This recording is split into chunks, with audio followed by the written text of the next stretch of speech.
Hi, I'm Jennifer Warren here, and I want to give a little bit of a preview of some presentations I'll be giving with the Montana World Affairs Council in late March.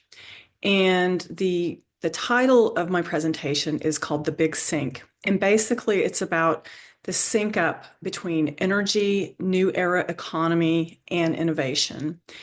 And I will be really touching on some of the feature work that I've done in conjunction with DCEO over the last couple of years. Back in April of 2024, I wrote a piece about sort of the reindustrialization happening in Texas, as witnessed by this mega project near Austin. And it had all the elements that we're seeing post-pandemic to do with chips, energy infrastructure, and this reshoring happening in the United States and other parts of the world. And so I'm going to be playing all that forward in these presentations. And like I said, the presentations will combine energy from my decades of observations and new emergent trends that are going to be meeting this new energy demand, infrastructure networks that have been instrumental in the United States capturing this new era industry, and new digital infrastructure demand, which is driving a lot of the new power generation needs. And this is partly as a result of a post-pandemic reset. And I talked about this in April this year also at the University of Montana, and there's a video about that. So part of why I am sort of discussing this at the moment was there was an article today discussing how OpenAI is planning to hold meetings after the 30th of January with their economic blueprint for US AI. And I have a feature coming out in late February where I really kind of dig into the digital infrastructure issue, a la data centers, what that looks like, some of where AI is at, although it's a completely evolving story. And we hear stories all the time, and it's really hard to separate the hype from the reality in some instances. And there's a lot of capital flowing these directions. So basically, in this blueprint, this economic blueprint for AI and US competitiveness, the figure of $175 billion of global funds are sitting on the sidelines ready to be deployed for AI development. And this has to do with chips, data centers, energy, and some talent. And I've talked about this like almost a year and a half ago or 2 years ago as well, when we first really started discussing LLMs, generative AI, and the rollout of ChatGPT, for which OpenAI is, leads ChatGPT. It's the founding firm for it. So one of their ideas are these economic zones for AI. And, I just want to mention the idea of clusters. There's a lot of academic research and research on economic clusters. And so there's a lot of knowledge about how they form. And like, for example, in the near Austin, there's this new Samsung chip plant. And the expectation is that there will be a lot of, regional activity connected to the further development of that chips ecosystem and all the tech ecosystem that we already have going on in Texas. And the development that I wrote about in April is also connected to that. And these ecosystems happen as a result of many factors. And it's not necessarily just a bunch of government money, being poured into these ecosystems. For one, it really requires entrepreneurs that are willing to risk capital and that have the ideas to initiate them. And it's also a matter of supply and demand, which I will get to in a moment.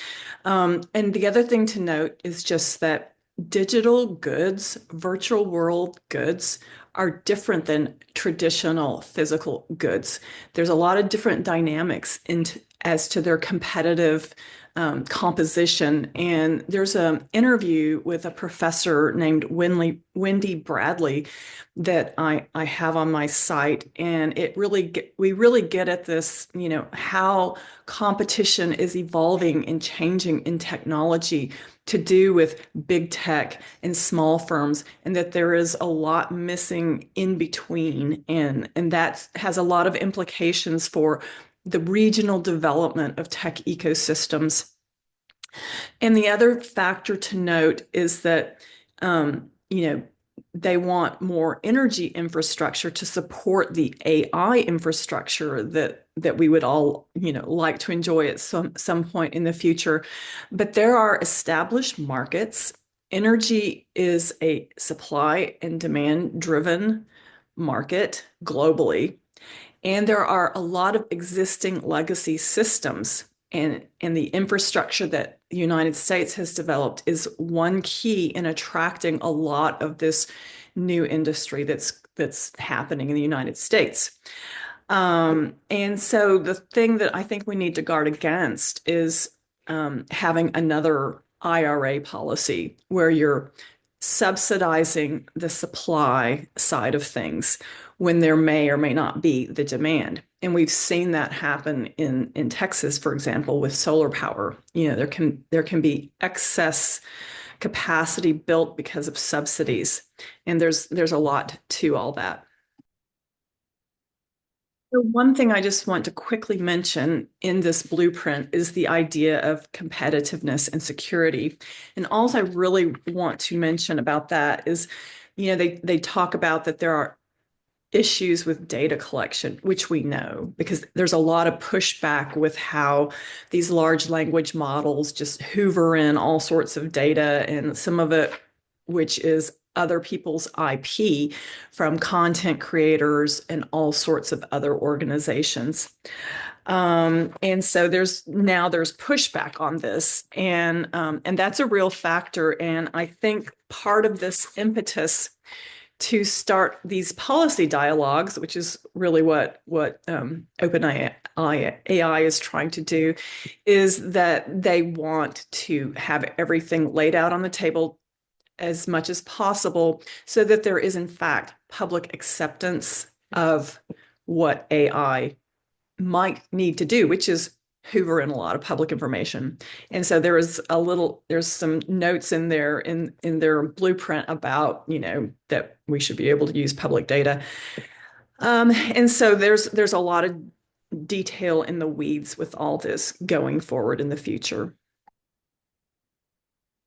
So another section that I just want to note, because this is more tangential to my wheelhouse, and that is the section on infrastructure as destiny.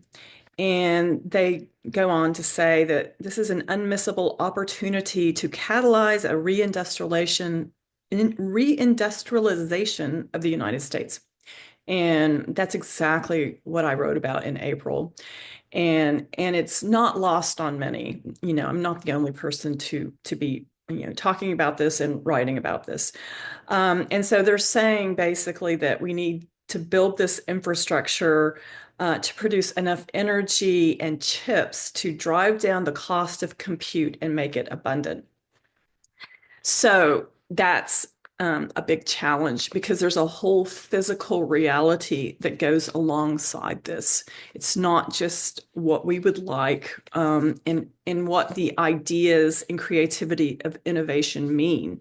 There's a whole physical infrastructure construct that is parallel to all this innovation that we would like. Something else that's noted in this economic blueprint is that AI is not social media, that this is an infrastructure technology. And I would agree with that, although there's going to be a lot of social media utilized with AI. But I really believe that the market has to sort the value out about what the use cases are for this. How much AI do we need? How much AI do we want? And so I think that is yet to be determined. Absolutely, rules of the road need to be laid out. And I know that this is what they're proposing and what they're trying to start, so that there is greater policy surrounding all this so that AI is done right. And at the same time, we're also trying to maintain our competitive advantage in this and also not let this get into foreign adversaries' hands, which is a tough ask. Now, the rules of the road are going to take time to develop, just like it's taken a long time to develop energy rules of the road with our grids and electricity system. And the other thing that's just to note, that, one of their calls is for there needs to be faster permitting for transmission and distribution systems, which has been talked about for years, just with even hooking up all this solar and wind that we would like to hook up to make a cleaner grid. There are property rights involved to do with transmission. They call for next generation energy like fission and fusion. Yes, that needs to happen because for AI, for the digital infrastructure to scale, you're going to need more dense power in the future, and that largely would come from forms of nuclear energy.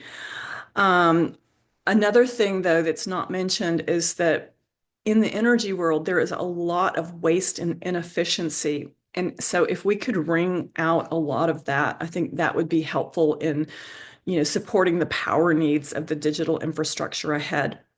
And yes, we need to also concurrently reduce carbon and methane emissions in us pushing more energy supply, because otherwise we're going to be in a real mess with the planet.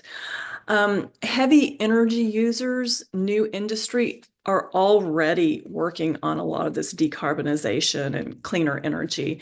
And so it's not like gains are not happening, and we need to learn from what's already being done. In other words, this isn't a new script to be written. There are many scripts already written that can be put together for some of this.